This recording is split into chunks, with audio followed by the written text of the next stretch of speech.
आदाब, मैं हूं सफदर रिजवी। आप देख रहे हैं लाइव एक्सप्रेस चैनल। आपसे गुजारिश है इस चैनल को सब्सक्राइब करें, लाइक करें, शेयर करें और कमेंट करें। अब देखें एक अहम खबर।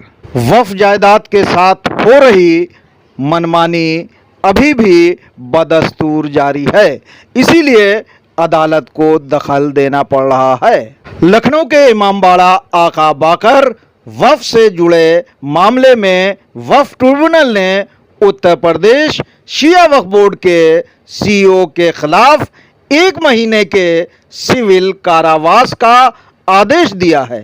सवाल ये है कि अदालत को इतना सख्त कदम क्यों उठाना पड़ा। आइए इसकी तफसील से चर्चा करते हैं। आज की ये खबर किसी बयान, किसी आरोप या किसी राजनीतिक बहस पर आधारित नहीं है। ये खबर एक अदालत के आदेश पर आधारित है।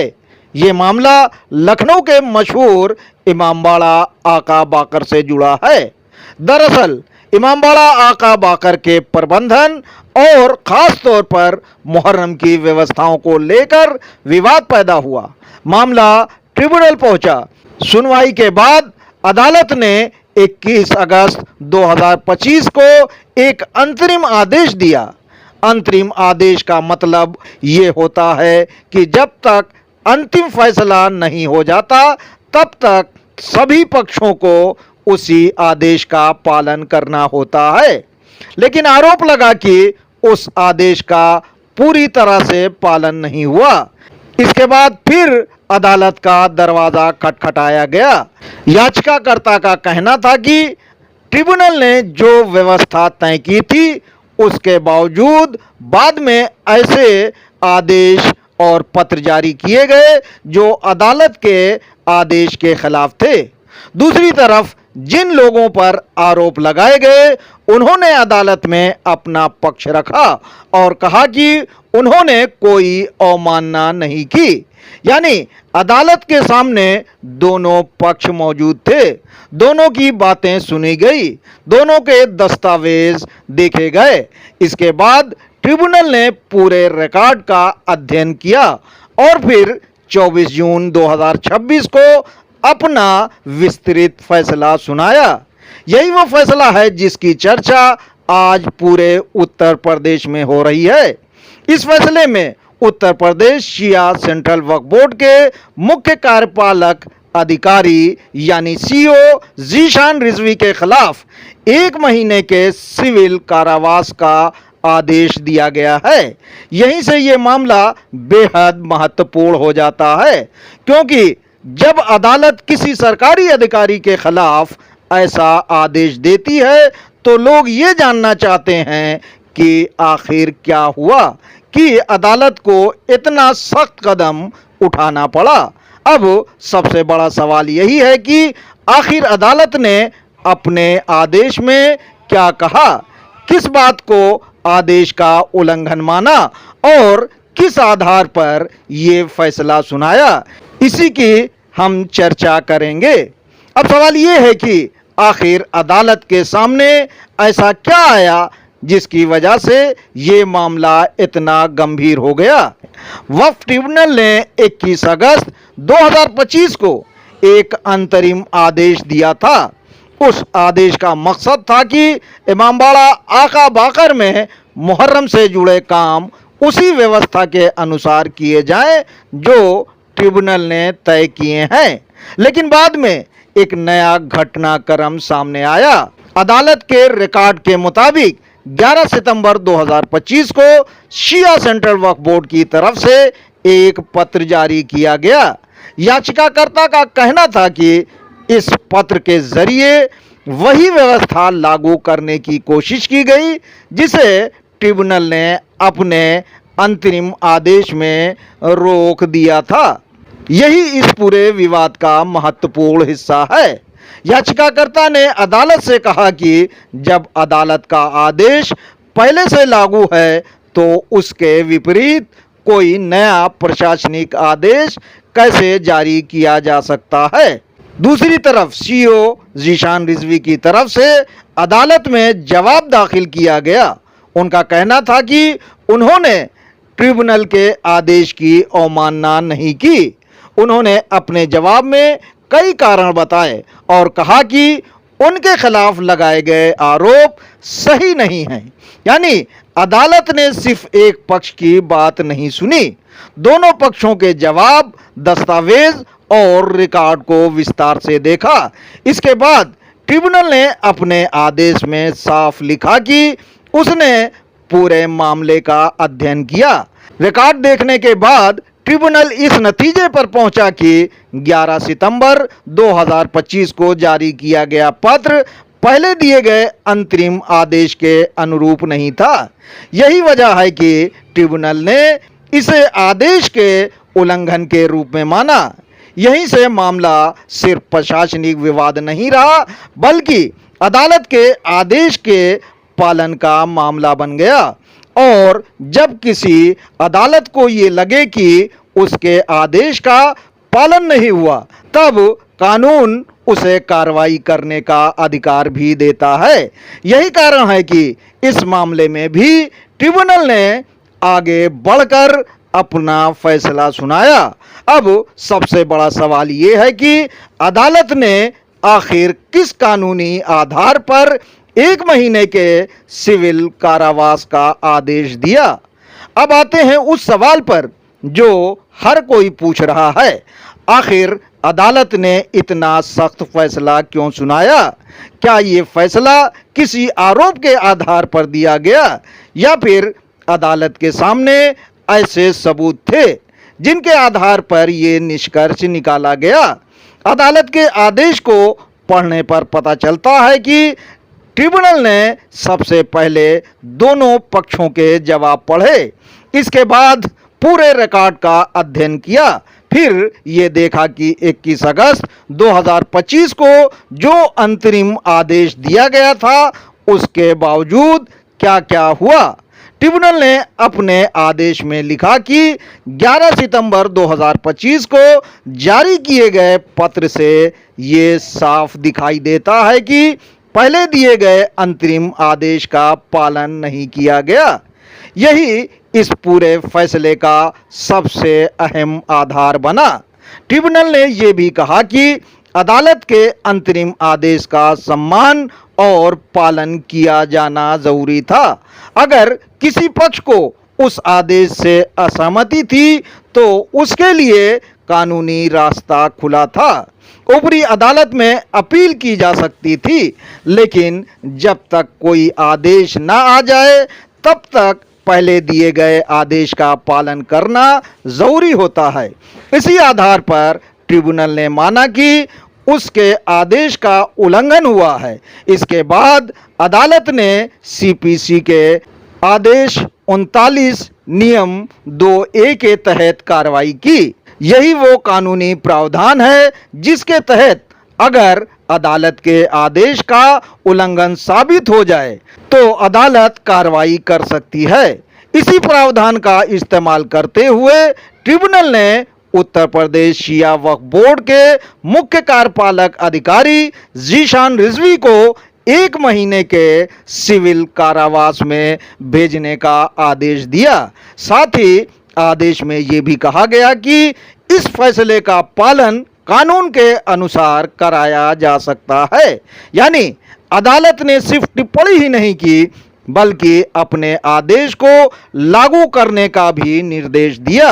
अब इस फैसले के बाद एक नया सवाल सामने खड़ा हो गया है।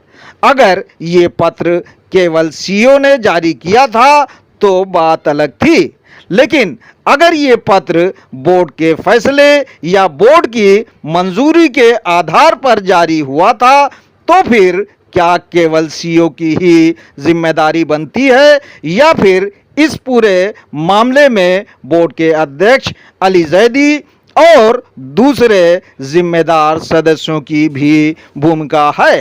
क्या बोर्ड के सदस्य मौलाना रजा हुसैन, बेगम नूर बानो, डॉक्टर नूरुस फातिमा, एडवोकेट जरियाब हुसैन और शबाहत हुसैन जिम्मेदार नहीं है? जब गलत फैसला लिया जा रहा था तो उन्होंने इसके खिलाफ आवाज क्यों नहीं उठाई?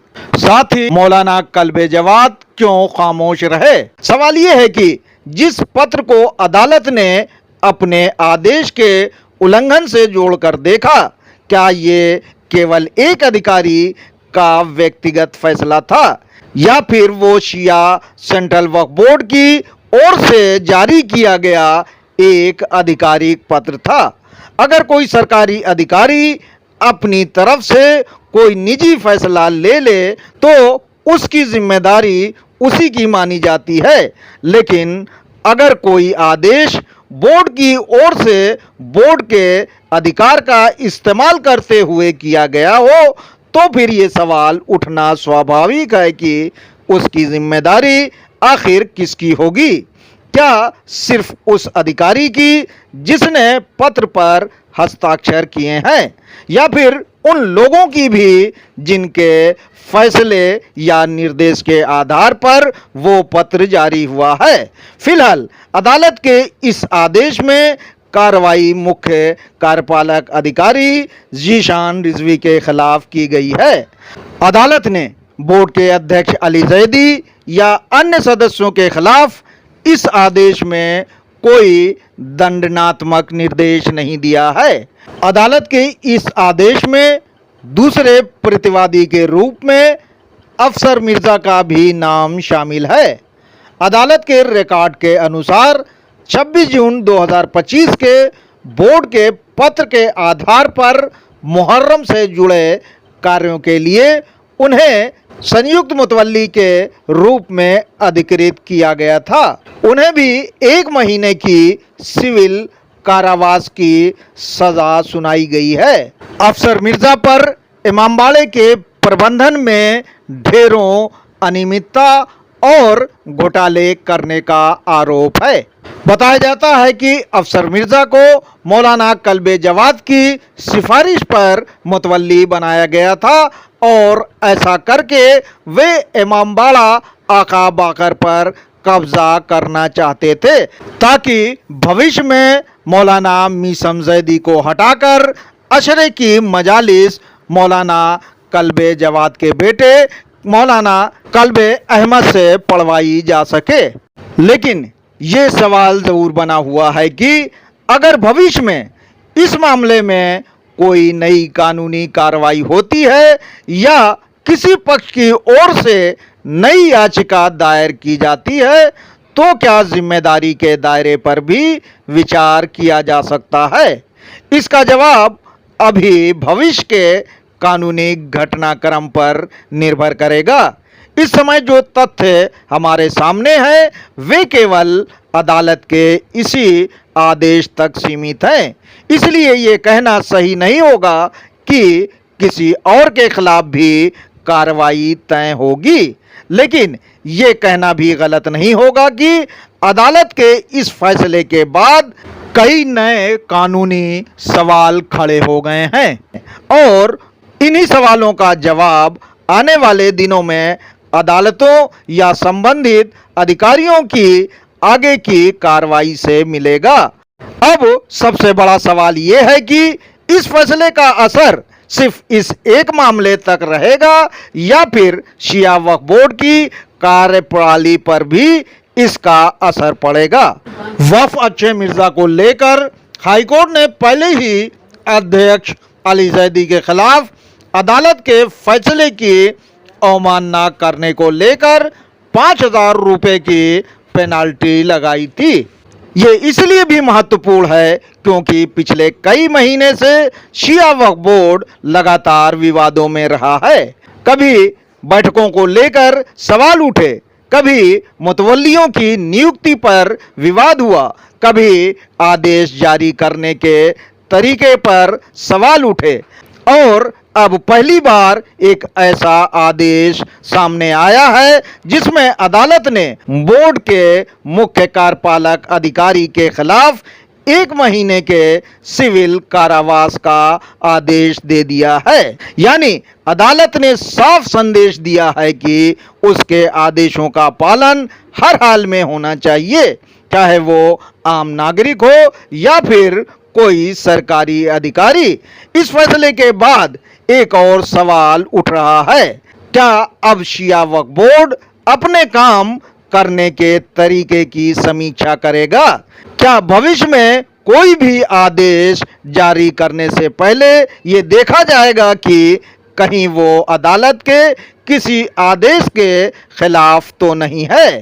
क्या अब हर फैसला पूरी कानूनी प्रक्रिया का पालन करते हुए लिया जाएगा? बहरहाल इन सवालों का जवाब आने वाला समय देगा, लेकिन इतना जरूर है कि इस फैसले ने वक्फ बोर्ड की कार्यप्रणाली पर एक बड़ी बहस शुरू कर दी है। अब लोग सिर्फ इस मामले की बात नहीं कर रहे हैं, बल्कि ये भी पूछ रहे हैं कि क्या भविष्य में ऐसे विवादों को रोका जा सकता है? क्या वक्फ संस्थाओं में पारदर्शिता और जवाबदेही और मजबूत होगी? यही इस पूरे मामले का सबसे बड़ा संदेश भी है, क्योंकि वक्फ किसी एक व्यक्ति की संपत्ति नहीं है, ये समाज की अमानत है और समाज की अमानत का संचालन कानून के दायरे में रहकर ही होना चाहिए।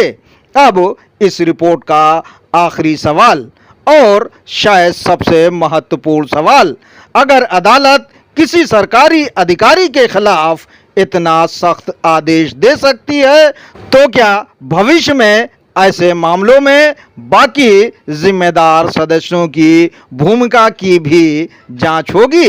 इसका जवाब आज किसी के पास नहीं है।